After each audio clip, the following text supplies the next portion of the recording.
Welcome to Ballot Battleground Nevada. I'm your host, Ben Margiott, a reporter at KRNV News 4 in Reno. I'm passionate about making politics in this critical battleground state more digestible to the average voter and pushing past the talking points to press politicians for answers. On this show, we take deep dives into the people, ideas, and debates shaping Silver State politics. Time is ticking at the 83rd session of the Nevada Legislature, which kicked off last week in Carson City. Before we dive into the nitty-gritty of the session, we wanted to start with a primer for people who are brand new to the ledge.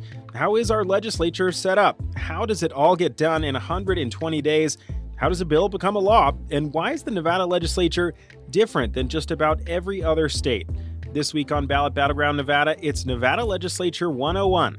But even if you've been paying attention to the ledge for a while, like I have, there's still something for you too. I learned a ton going over the ins and outs of the legislature with veteran lobbyist Will Adler, who, as you will hear, has been at the state legislature since he was literally a day old. This was honestly one of the most fun conversations I've had on this show yet. I hope you learned something and you enjoy our conversation from inside the building itself.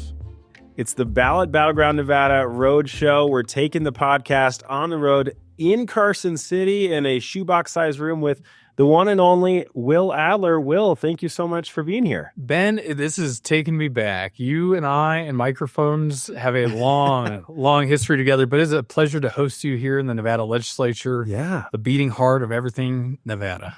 I was trying to think back on the first time I interviewed you. I think it had to do with whether or not children were going to get marijuana when they were trick-or-treating because you represent the marijuana clients and whatnot. Yes. And you told me, no, that's not a thing. And that was pretty much most of the interview. That argument's as valid as it is today because marijuana gummies do still cost a lot more than normal candy, and people don't just give those away. They cost a lot. So the one-to-one economics and or risk to parents never was there. But thank you again. It was a relatively short interview. So I'll give an introduction for people who might not know you as well as I do. The principal of Silver State Government Relations, a lobbying firm that you founded, right? Yep. UNR graduate. You were the Northern Nevada director for Steve Sisolak's 2018 campaign. Mm-hmm. And you represent clients, marijuana, as we just mentioned, renewable energy, many Native American tribes. Who else are you lobbying for this session? The single greatest county in America, Story County, is still a great place in my heart. And in general, we do a lot with business and different business relations and development. I'm actually an affiliate with UNR. We work with an incubator called NextNV to bring what's next to Nevada. So we're sort of covering the gambit of power, solar energy, Native Americans, and everything that Nevada is going to be talking about. I was going to say a lot of things about what makes Nevada so great. And still the devil's lettuce. We still got some weed in there. Don't worry. Of course, yes. Lobbying runs in your blood, right? Where you weren't born in this building, but you do live here. Is that correct? I was born adjacent to this building on Mountain Street, and I was walked in here the next day, actually, with my twin sister. No. We were presented on the assembly floor, actually. With your dad? Yeah, with my dad. He was Assemblyman Will Adler for the Carson City District back then, yes. And in the photo, a man is lighting himself on fire because you could still smoke on the assembly floor back then. And he was holding us as babies, and his cigarette lit his beard on fire. So, the good old days in the Nevada Legislature, back when this was still a prime office, by the shoebox and prison-like nature. So you were inhaling cigarette smoke from day one. That explains so much. Yeah. As Nevadans, we all should be proud of that we held on and our Denny's had smoking till the very end. But yeah. I think we're going to need to find that picture. We'll put it up on the Instagram or something because that's an awesome one. And that speaks to why we wanted to bring you in because you've been here how many sessions now? Dating back to when? As an actual working lobbyist. As a paid lobbyist, I've been here since 2015. I actually advocated for the medical marijuana bills just as a civilian in 2013. Awesome. Okay. So today we're doing Nevada Legislature 101, NV Ledge for Dummies, kind of walking people through the ideas. If someone has never been down here in this lovely building, never thought about the legislature, but they want to kind of get involved, what do I need to know before I, lobby or advocate for a bill? So we're going to start with something real basic, just the structure of the legislature. I kind of think of it, it's like Congress, right? Bicameral legislature, two houses, the Senate kind of similar to our Senate, which is much smaller, the Nevada Assembly, similar to the House, which is much bigger, 21 members in the Senate, 21 senators, 42 assembly members, and the senators serve 4 years. The assembly members serve 2 years. Total comes out to 63. They sometimes call them the gang is 63, right?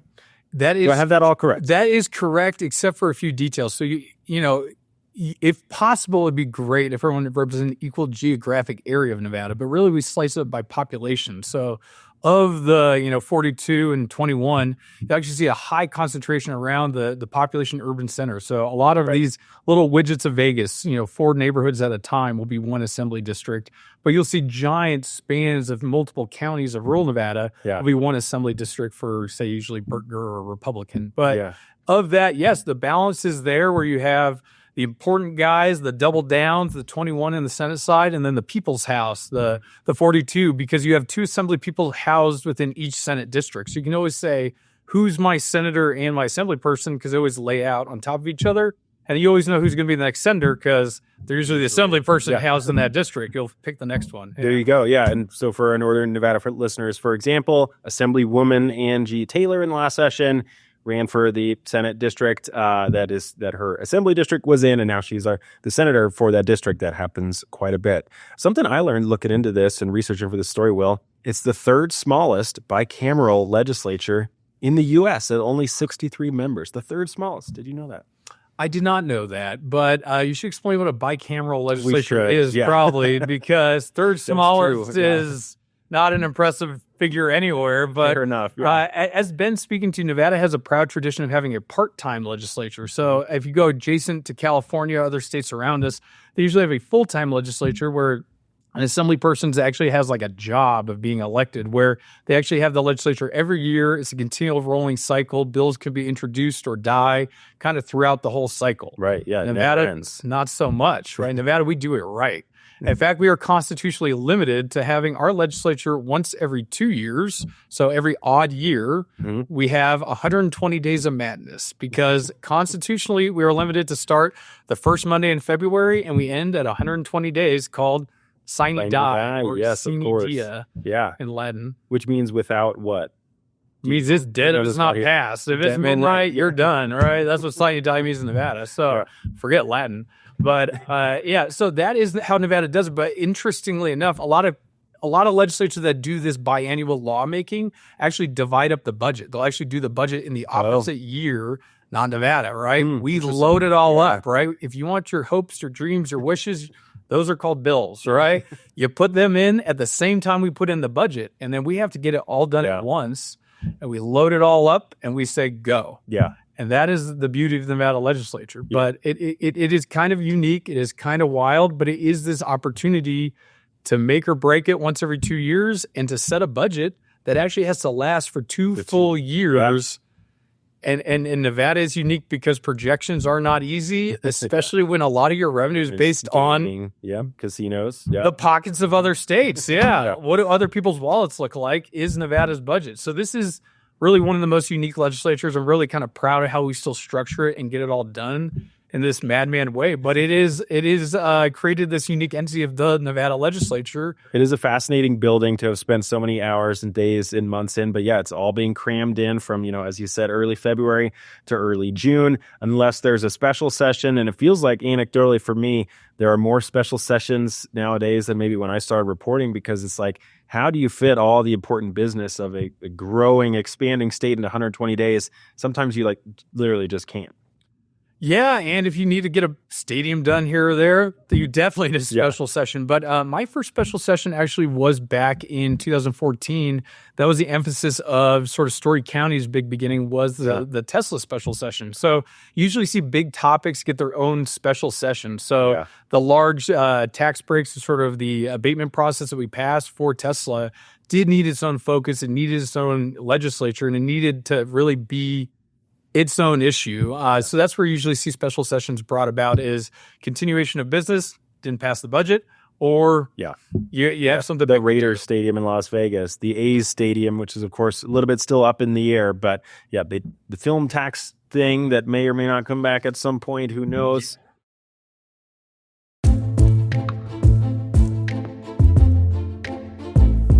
let's go through the committee structure, right? So we went through Senate and Assembly, the big chambers, the big houses, but of course there are, I forget exactly how many committees on each side, Assembly, Judiciary, Assembly, Ways and Means, all these committees that deal with different topics of bills.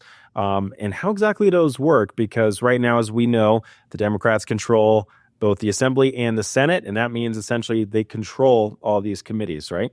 Yes. So the whole of it, we can maybe say as a bill, you only have one path to being a law, and that is getting through the whole of the Nevada legislature. So as we describe the committee structure, let's maybe think of ourselves as a bill, but in the whole of the legislature, as you said, the balance of power matters because Democrats have the majority of the elected body.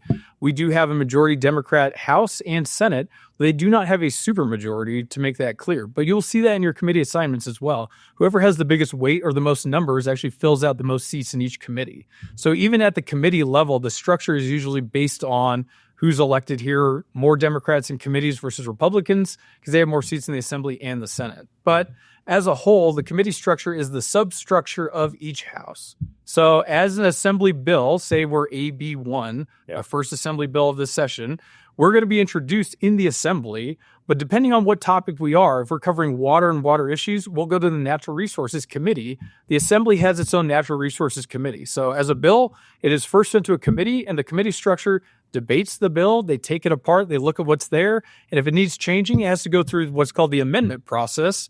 Amendments are usually introduced at the committee level, debated there, and whatever is needed to be changed is actually voted on in an amendment vote at the committee level.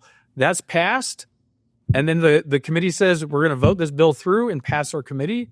That is the first place where your bill can die, right? So as AB1, are we going to get past the Assembly Natural Resources Committee? Yes, because we're a great bill. We're going to, make all the waters in Nevada pure. So that gets you through your first checkpoint. But once the committee's done, you have to go to a full Assembly floor vote. If you actually pass that vote with the majority of the vote, you're on to the Senate. But sadly, start all over. Just to keep it parallel, if you are an Assembly Natural Resources bill, you will actually be referred to the Senate. They refer you to their Senate Natural Resources Committee. They will do the same process. They will take the bill apart. They'll look at it, say, are those good amendments, those bad amendments? They'll add their own, possibly. But then once that committee decides whether it looks good, it has to be voted out of that committee and then back to the Senate floor. Senate then does what, Ben? Senate takes a full vote on it. All 21 senators. You just need a simple majority of 11 in the Senate to pass that bill. Mm-hmm. If there were major changes, it does have to go then back to the Assembly, right? Yes. So back to the Assembly for like a third vote. What they may be voting on by the third time through this process is a significantly different bill oftentimes than what was initially introduced. So a little interjection there is, if somebody's sick on the Senate, that's when the real fun comes in because the lieutenant governor is relevant, right? Yeah. He can actually be the tie-breaking vote. He's the procedure over the Senate. So occasionally that does happen where you have a hung vote, and very occasionally, the lieutenant governor matters, and he gets to actually cast a vote in the Senate of weight. But it actually doesn't go back to the Assembly, and this is where the real fun happens. The real magic is called a conference committee in Nevada. So you actually have a bill that is received from the Assembly, or AB1, goes to the Senate and gets amended. It then has to be referred back to the Assembly. They can reject it outright and say, we do not concur with this bill. And that is the one magical thing in the Nevada legislature is a conference committee can actually be assigned where 3 members of the Senate and 3 of the Assembly come together, and they actually decide the final language of a bill in that room. So those are sort of the magic. You have to be there in person to witness it. Yes, and you have to be there in person to actually vote as one of these 3 members. But those 6 votes are the final vote of the bill. So that is the most dramatic case where if we were not concurred by the Assembly, the Senate changes were not amenable to them. They say, those amendments aren't as good as the ones we had. No concurrence. As the final step would be a conference committee. But that happens maybe 10% of the bills or less that pass. Yeah, and in total, we're talking well over 1,000 bills usually, right? Have we had a session with 2,000 bills? It's an insane number. Maybe you know off the top of your head, maybe you don't. Robin Titus has a bill for that this year. I'll tell you what. She actually has a bill to limit the number of BDR requests. There you go. And we'll define that for our listeners. Bill draft request is basically a lawmaker or a government agency or someone saying, I want you guys to write a bill that does XYZ. It's a very generic thing that eventually the Legislative Counsel Bureau, LCB, all their lawyers and staff read Nevada law. What can we change? What can we not change? They turn it into a bill, and there's hundreds and hundreds, usually over 1,000 bills. How many usually tend to get passed in a session? Because realistically, there's not enough time to get to all of these.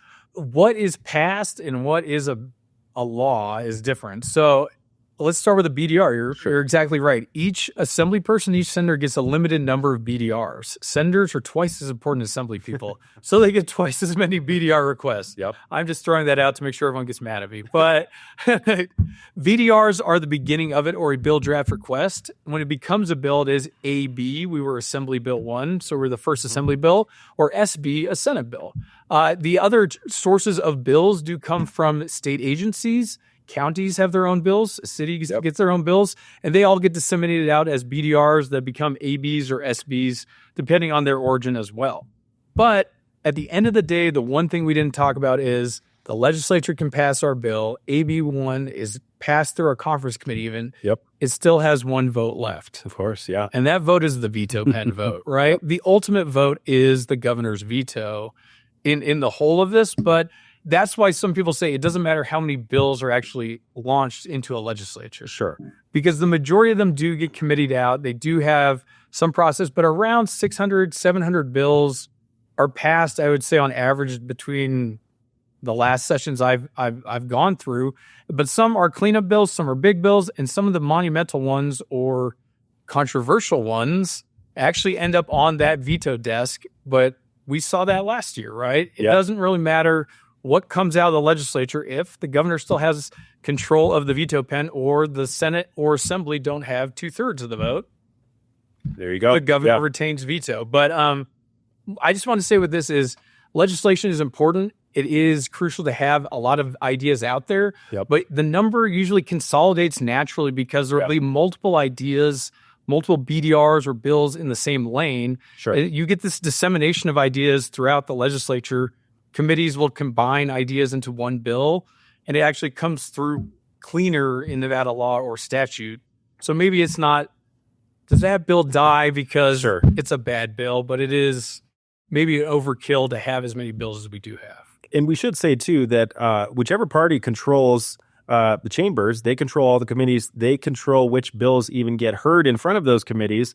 So, for example, in this session and several sessions past with Democrats in control, if there's a Republican bill that Democrats do not like, it's going to get drafted and written into a bill, but a lot of those are never going to see the light of day even, right? Yep. And that is the power of the elected democracy that we have today is the majority rules. But at the committee level, the chair of the committee is a Democrat in every case because they have a majority in the Assembly and the Senate. The chair actually gets to select, even though bills are referred from the floor, the Assembly floor, the committee chair does set their calendar and they only hear the bills they wish to hear. Yeah. There's a lot of horse trading. There's a lot of pushing and pulling to try and get your bills heard. But ultimately, I would say Republicans could safely say the majority of their bills have yet to actually get through the committee process in the last couple legislatures. Yeah, so for our viewers and listeners, you might see, Republicans introduced X bill that would do this thing, and it's just realistically, the news might do a story on it because it's potentially an interesting bill that appeals to a lot of people, but realistically probably going nowhere. I could think of, voter ID bills in previous sessions. They get introduced, they get written, and they die before they even get a chance. Let's talk, 120-day session because it's a grind, it's a slog, it's a sprint and a marathon, I think, at the same time. There's deadlines all along the way where bills are not making it through and they're kind of getting whittled down. Talk me through a couple of the big deadlines. We don't want to get into all of them, but where a lot of bills end up dying. You're looking at the happy days of the legislature right now. We're in February. All the bills are coming out. They haven't even been assigned to all the committees yet. So we don't even know what bills are not going to get heard in committee yet. But your big deadline days actually are around your committee calendars. So introduction to committee is a big deadline day. It happens sometime around March. But the really big ones are your committee passage votes. So your first committee passage is in March this year, end of March this year as well. But your first floor vote is where you start seeing these death days coming, right? You'll start seeing lobbyists scrambling around the floors, people banging on doors, trying to get meetings, because if you can't propagate your bill out of committee onto the floor, that's one big death day. But if you can't actually stimulate that floor vote, you're dead in the water, because if your first floor vote goes smoothly, you have momentum, it sends you right into the committee on the other side. Assembly bill going to the Senate has a good reception on the Senate side. But if there's a lot of controversy, there's some chop, that's where you start seeing bills fall by the wayside, because you have a great idea, but do you have the votes? And that's where these death days start counting. That is the big question. Let's talk about kind of the flow of a session. You mentioned right now it's the happy days, the first few weeks where every bill theoretically has a chance. There's a lot of budget presentations and presentations about how different agencies work and things like that. On last Monday, when it was the first day of the legislature, people say it's like the first day of school type thing. When does the session really start to kick into high gear, and when does it become, scary for lobbyists that are advocating for certain bills? Yeah, I would say, like I said, your committee bills and your first committee passes around March 24th. So really things start getting intense there. Are you getting it out of your first committee or not?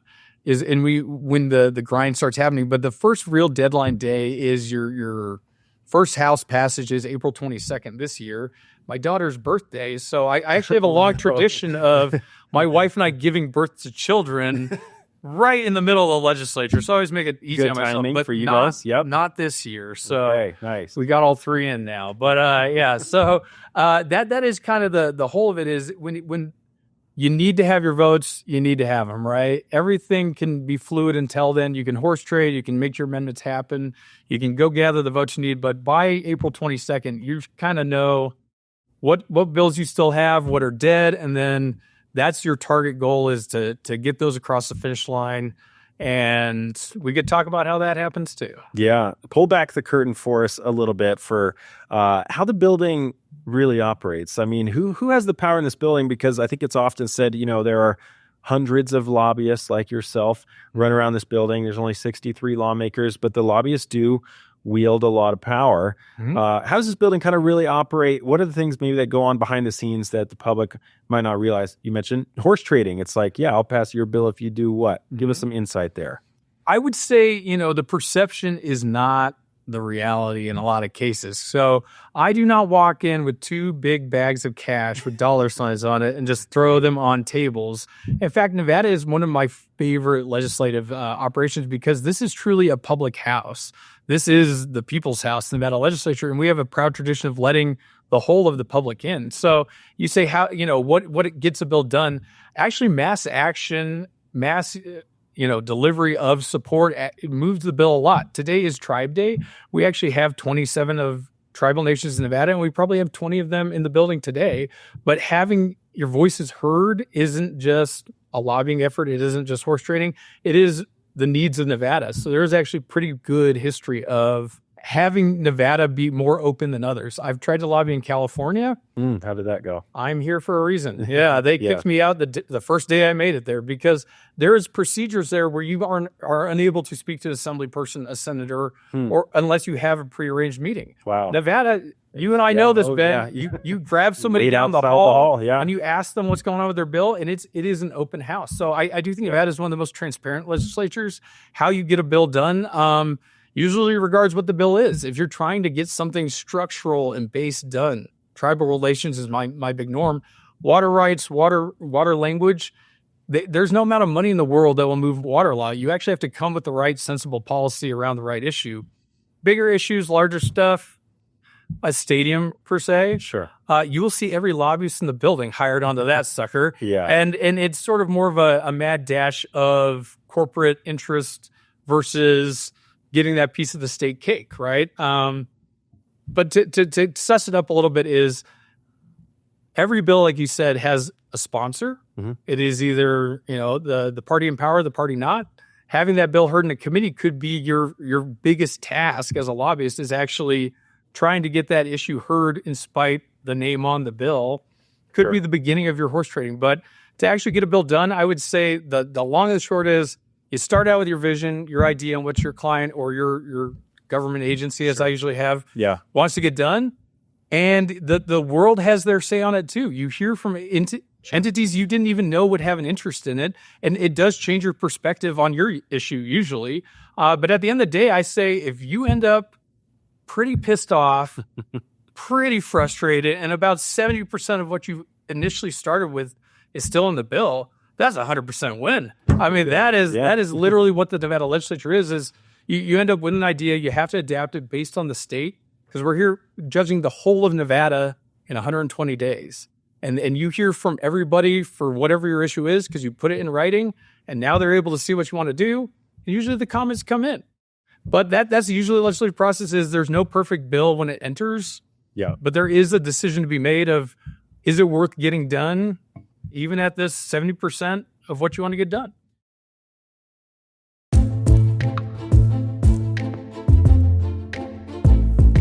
We'll talk about the vetoes a little bit because that is the kind of the final hurdle. It goes to the governor's office. In this case, we have a Republican governor, but Democratic chambers in the assembly. And so a lot of Democratic bills are getting sent out. A lot of them in the last session at least got vetoed. I think 75. It was the all-time record. That's the same dynamic that we're going to have in this legislative session. What are the ramifications, though, of the supermajority that you mentioned? It's 2/3. Democrats are just shy of that right now. That's a threshold that we talk about a lot because if Democrats had a supermajority, they'd be able to do what? So Democrats probably don't want a supermajority as much as everyone thinks they do. I'll say this on the record for everyone. Explain. Because the dynamics of the Nevada legislature are pretty continual, actually, other than Steve Sisolak.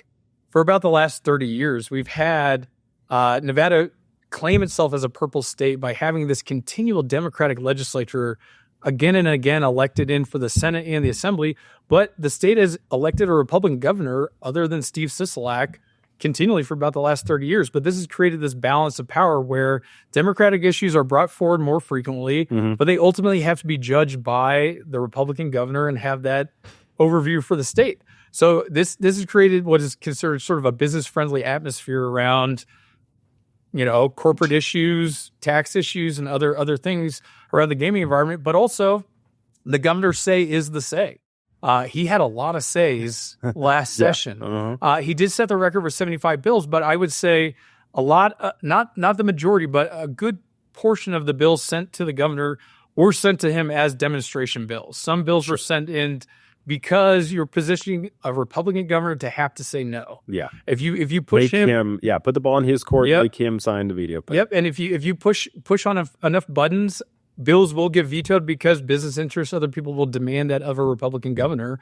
But that is the balance Nevada faces is we have a good, strong blue backbone of the legislature, but they ultimately know they have to negotiate with the governor because the veto will be there. If there wasn't a minority strength in the Republican Party, at least 1/3 in the Senate and 1/3 in the Assembly, if the Democrats actually had a full supermajority, as it's called, in the Senate and the Assembly, they would be able to override the governor's veto. This is a process that actually could be done today. The vetoes from the last session were reintroduced again, all 75, but none of those bills I think would be taken up because the Democrats don't have the strength to override the vetoes. Yeah. But if you actually want to position yourself for that fight, it would be a tough one, even if you wanted to override the governor's veto and had the power. Positionally, you would have to get the bills passed, get them to the governor fast enough to have him veto it with enough time to reintroduce it in this legislature and overturn that vote. But having that overturn, you would have to own everything in that bill and all the language in it.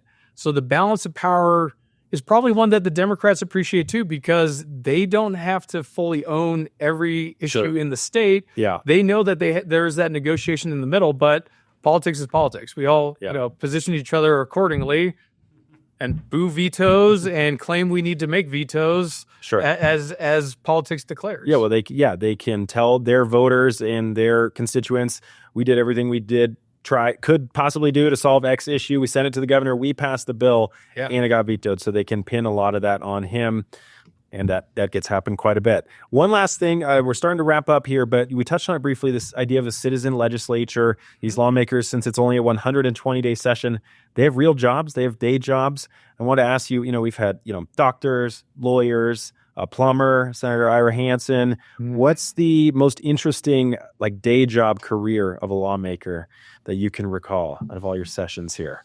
I would say the most interesting day job career of a lawmaker was probably the godfather of pot, which became Tick Sigerblum's day job as the sponsor of all cannabis legislation. He ended up just with a shrine of cannabis sent to him in his office, and he became a bit of a known cannabis attorney as well, and now a Clark County commissioner. But right. I think more interesting is, like you said, the civilian legislature, or what that means. I just want to give credit to all the public servants who actually bothered to serve as an assembly person or a senator. Yeah, I want to state this very loudly, that they actually only get paid for the first 60 days of the 120-day session. Oh. They only receive checks for the first 60 days. Ask any of them. Do your next story. Because Nevada is a part-time legislature, but also a very underfunded part-time legislature. Sure, yeah. No one here is making a lot of money sitting here for 120 days, other than the lobbyists, let's be very clear. Because, this is a civilian legislature, it's part-time, and there's a lot of teachers, there's a lot of retirees, there's a lot of police officers, but a lot of people who just actually want to do good in Nevada. They have a vision, they know something needs to change, and they run for an issue usually. But when they get into this place, they realize there's a whole state to govern, and they get sucked into the budget and all of it. So you really see some good people here for the right reasons, because they're not here for a paycheck. Yeah. No, they're simply first. Yeah, if you do the math and all the hours they spend here, it's not a 40-hour week, especially at the end. I mean, those are 60, 80-hour weeks probably sometimes. So they're getting paid pennies on the dollar. So I will echo your comments there. Yes. And I would say, don't get tagged into the bad ones. Michelle Fiore was fun. It was great to have the Bundys walk in fully armed with assault rifles to her office. But the stories in the Nevada legislature are underappreciated for the little stories, the teachers who serve, the public servants, and kind of the people who say, I'm actually going to run for office, go through the hell of an election, by the way, and come to this building and try and bring my ideas forward, bring my constituents' ideas forward, and do good every day in this building, because they really are in committee more hours than we are, 12-hour days, and not getting paid much for it. So I do think Nevada is unique, that people who sign up to serve are doing it for the right reason. And this is a public building, guys. You can come meet them, come down and see them. Absolutely. And really experience it for yourself, because it's unique that Nevada has an open door to anyone who wants to be here. You can sign up a committee and testify yourself. Yeah. Before we wrap up here, I put you on the spot. Yeah. Best memory or thing about the Nevada legislature, if you haven't mentioned already, and best Carson City establishment for people who are down here. Okay, so let's start with the second question first. So a Carson City establishment that is a secret that you're not allowed to tell anyone about. Okay, we won't. The single greatest food in Carson City is inside the Cactus Jack Casino. The guy with the big howdy arms there is TJ's Thai Corner. He's an Indonesian immigrant, lovely man, and it's the only Indonesian restaurant in Nevada. And he used to be the cook at Thai Basil. If you want the best curry, best food of your life, and best hamburgers, Cactus Jack, 420 North Carson Street. There you go. Having to remember the number. Has a secret, awesome, restaurant there. So okay, we're going there for lunch. Sounds there you go. But I would say my best stories of the Nevada legislature are kind of the heartfelt ones. Tick Sigerblum actually got me in trouble bringing wine into the Nevada legislature in 2015. But it was a memories of his father, because his father was a painter, and he actually filled the assembly galleries and the third floor with all the photos or all the paintings of Tick Sigerblum's father, Pyramid Lake, and all the other rural Nevada things. So I actually got to show that to the chairman of the Pyramid Lake Paiute tribe back then, and get kicked out of the building at the same time for bringing in alcohol. So it was a great day. Starting good trouble, Will. Yeah, but I would say my favorite thing is I've been here since I was a kid. I actually, closed down the legislature on Sine Die when I was like 5 years old, famously. Told everyone to go home. Before we had a 120-day constitutional legislature, people had to end up just wrapping up themselves. So I was the child's lobby back then to remind people they had kids at home. So yeah, back in the 90s, I actually personally closed down the legislature. But from then to today, I think it's the same welcoming building. It's a little bigger. There's a lot more lobbyists in it, but it is one of the greatest places in America. Nevada legislature is the first legislature to be a majority female legislature. Yeah, very cool. We are a purple cowboy state. But we do it right around here, guys. So be proud of your legislature. Be proud of those who serve. Yeah. They're not doing it for money. And It is a messy process to get laws done, but know that there's a lot of opinions shared and a lot of work put into it.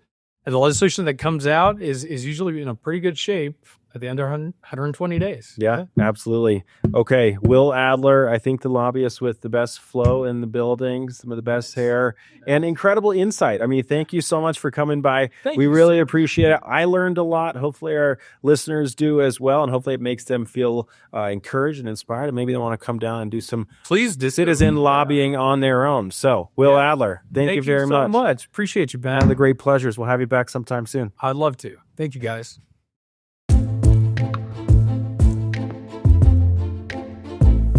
A special thanks to Will Adler for making the time during a busy day to come do the show, one of several episodes we're planning to record in Carson City this year. If you made it to the end of this episode, I really appreciate it. If you have guest ideas, episode ideas, questions, comments, compliments, concerns, anything at all, shoot me an email. I'd love to hear from you. My address is bjmargiott, Margiott, at sbgtv.com, and put Ballot Battleground Nevada in the subject line. And if you have a minute, I'd really appreciate it if you left a rating and a review.